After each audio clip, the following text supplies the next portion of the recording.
भगवान श्री सदाशिव बोले, हे सनत कुमार, अब मैं पहले कहे गए व्रत कर्मों के समय के विषय में बताऊंगा। हे महामुनि, किस समय कौन कौन सा कार्य करना चाहिए उसे सुनिए। श्रावण मास में कौन सी तिथि किस विहित काल में ग्रहण के योग्य होती है और किस तिथि में पूजा जागरण आदि से संबंधित मुख्य समय क्या है, उन व्रतों के वर्णन के समय कुछ व्रतों का समय तो पूर्व के अध्यायों में बता दिया गया है। नक्त व्रत का समय ही विशेष रूप से उन व्रतों तथा क्रमों में उचित बताया गया है। दिन में उपवास करे तथा रात्रि में भोजन करे, यही प्रधान नियम है। सभी व्रतों का उद्यापन उन व्रतों की तिथियों में ही होना चाहिए।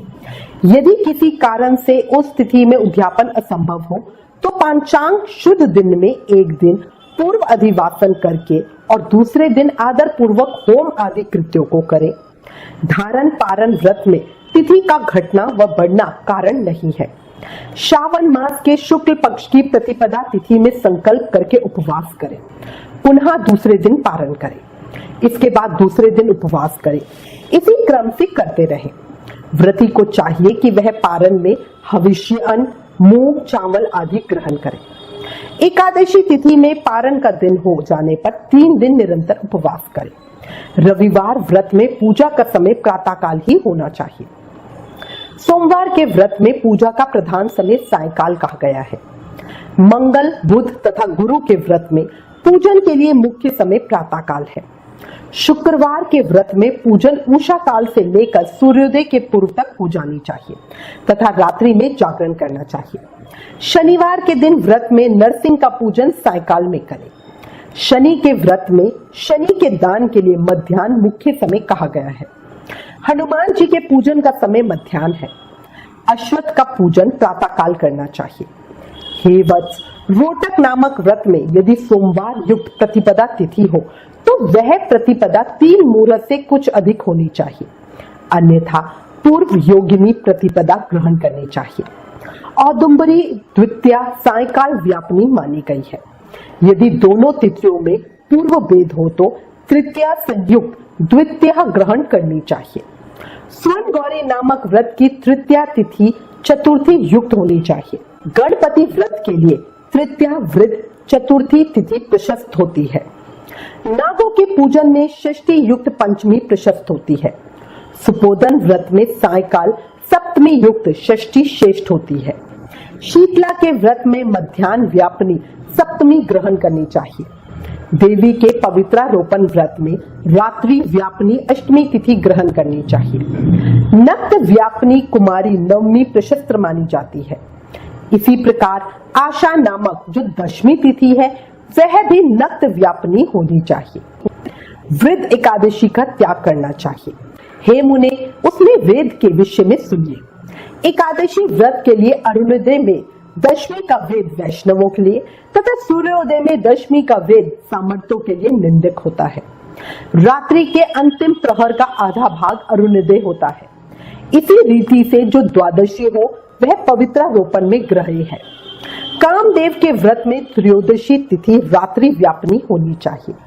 उसमें भी द्वितीय याम व्यापनी त्रयोदशी हो तो वह अति प्रशस्त होती है। शिवजी जी के पवित्रारोपण व्रत में रात्रि व्यापनी चतुर्दशी होनी चाहिए। उसमें भी जो चतुर्दशी अर्धरात्रि व्यापनी होती है वह अति श्रेष्ठ होती है। उपक्रम तथा उत्सर्जन कृत के लिए पूर्णिमा तिथि अथवा श्रावण नक्षत्र होनी चाहिए। यदि दूसरे दिन 3 मुहूर्त तक पूर्णिमा हो तो दूसरे दिन ग्रहण करना चाहिए, अन्यथा तैत्तीय शाखा वालों को और ऋग्वेदियों को पूर्व दिन ही करना चाहिए। तैत्तीय यजुर्वेदियों को 3 मुहूर्त प्रियांत दूसरे दिन पूर्णिमा में श्रावण नक्षत्र हो तब भी पूर्व दिन दोनों कृत करने चाहिए। यदि पूर्णिमा तथा श्रावण दोनों का पूर्व दिन 1 मुहूर्त के अनंत योग हो और दूसरे दिन 2 मुहूर्त के भीतर दोनों समाप्त हो गए हो तब पूर्व दिन ही दोनों क्रम होना चाहिए। यदि हस्त नक्षत्र दोनों दिन अपहरणकालीन व्यापी हो तब भी दोनों कृत पूर्व दिन ही संपन्न होने चाहिए। श्रावणा कर्म में उपकर्म प्रयोग के अंत में दीपक का काल माना गया है और सर्व बलि के लिए भी वही काल बताया गया है। पर्व के दिन में अथवा रात्रि में अपने अपने ग्रह सूत्र के अनुसार जब भी इच्छा हो इसे करना चाहिए। इस दीपदान तथा सर्व बलि क्रम में अस्तकाल व्यापनी पूर्णिमा प्रशस्त है। हयग्रीव के उत्सव में मध्या व्यापनी पूर्णिमा प्रशस्त होती है। रक्षाबंधन क्रम में अपहरण व्यापनी पूर्णिमा होनी चाहिए। इसी प्रकार संकष्ट चतुर्थी चंद्रोदय व्यापनी ग्रह होनी चाहिए। यदि चंद्रोदय व्यापनी चतुर्थी दोनों दिनों में हो अथवा दोनों दिनों में ना हो तो भी चतुर्थी व्रत पूर्व दिन में करना चाहिए, क्योंकि तृतीया में चतुर्थी महान पुण्य फल देने वाली होती है। अतः हे वत्स, व्रतियों को चाहिए कि गणेश जी को प्रसन्न करने वाले इस व्रत को करें। गणेश चतुर्थी, गौरी चतुर्थी और बहुला चतुर्थी, इन चतुर्थियों के अतिरिक्त अन्य सभी चतुर्थियों के लिए पूजन के लिए पंचमी विद्या कही गई है। कृष्ण जन्माष्टमी तिथि निष्ठा व्यापनी ग्रहण करनी चाहिए। निर्णय में सर्वथा तिथि 6 प्रकार की मानी जाती है।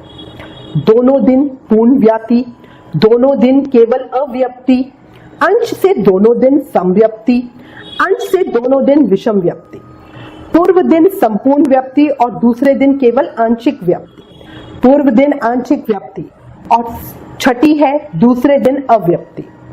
इन पक्षों में 3 पक्षों में जिस प्रकार संदेह नहीं है उसे अब सुनिए।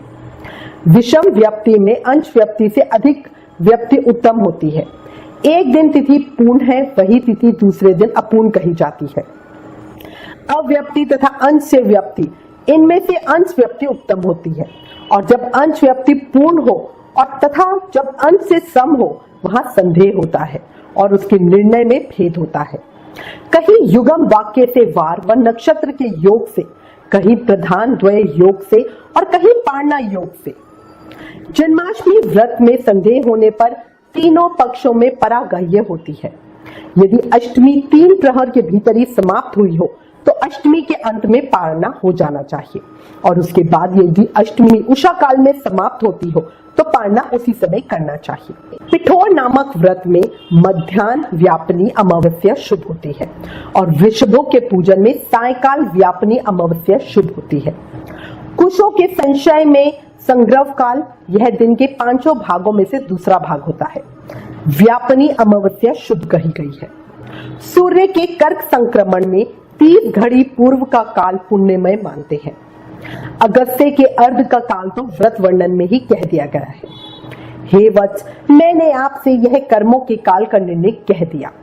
जो मनुष्य इस अध्याय को सुनता है अथवा इसका पाठ करता है वह श्रावण मास में किए गए सभी व्रतों का फल प्राप्त करता है।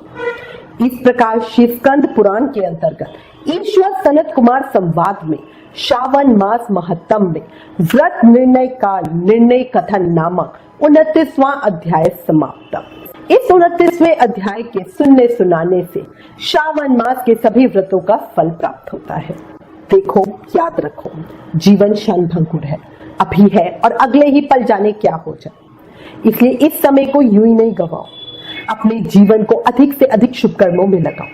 सोचो, आज जो भी परेशानी है वो पिछले जन्मों के बुरे कर्मों की वजह से है, पर जब आज अच्छे कर्म करोगे तभी तो कल बहुत अच्छा होगा। क्यों, सही कहा ना? अब एक बार जोर से जयकारा लगाओ और बोलो ओम नमः शिवाय, हर हर महादेव, लक्ष्मी नारायण भगवान की जय।